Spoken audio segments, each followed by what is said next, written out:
ভাই আসসালামু আলাইকুম। ওয়ালাইকুম আসসালাম ভাই। ভাই লাল শাকের এখন তারিখ কত কি চলছে বাজারে? টাকা ভাই। ভাই আপনি যে শাকের চাষ করেছেন এই জাতটার নাম কি?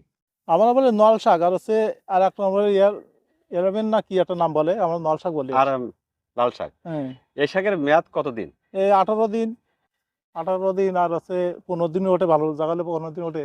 এই এই যে আপনি যে এই বেড করেছেন এই বেডে কয়বার চাষ করেছেন এটা লাল শাক? এ মা 1.5 মাসের মধ্যে দুবার তোলা যাবে। 1.5 মাসে 2 বার। দুবার। কয় দিনের মেয়াদ সেক্ষেত্রে? 18 দিন। 18 দিনের। এই কত টাকা খরচ হয় প্রত্যেকবার এটা আপনি এ বীজ খুব খরচ কম হচ্ছে, আপনার এই বীজ নেবে আছে 270 টাকা 70 এক টাকা? কেজি। হ্যাঁ। 270 টাকা নেবে। আর কাঠায় ধরো 1-1.5 কেজি ফসফেট ডাব দিলে হবে, ইউরিয়া দিলেই যাবে, আর কোনো খরচ না। টোটালি কত টাকা খরচ হয়েছে সেক্ষেত্রে? ধরো 10 কাঠা বুঝতে দিব নাই, 10 কেজি ডাব আর ওই 5 কেজি ইউরিয়া, 3 কেজি, 5 কেজি কি হয় পটাশ দিলেই গেল। এভাবে। আর কিছু দেওয়া লাগবে না তো এমনি। সেক্ষেত্রে টোটালি কত খরচ হয়?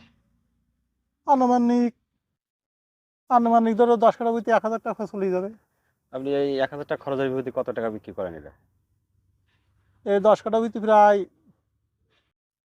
প্রায় ধরো এই আছে, এই পাশে ধরো 300, 400, 500 মারাইছে, 6,000 টাকা ইউজ। জি। আর এখন এখানে সব ফিলানি আর কত টাকা বিক্রি হবে এভাবে? ধরো এখন মোটে নষ্ট 7,000 টাকা বিক্রি হবে।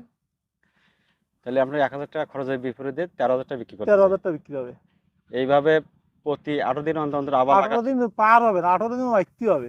মারতে হবে। মারতে হবে। আবার এই এই বেডে আবার চাষ আবার করবেন। এবারে চাষ হবে কালগিরি, আবার আবার করে দিয়ে দেবেন এভাবে। কালগিরি আবার হবে।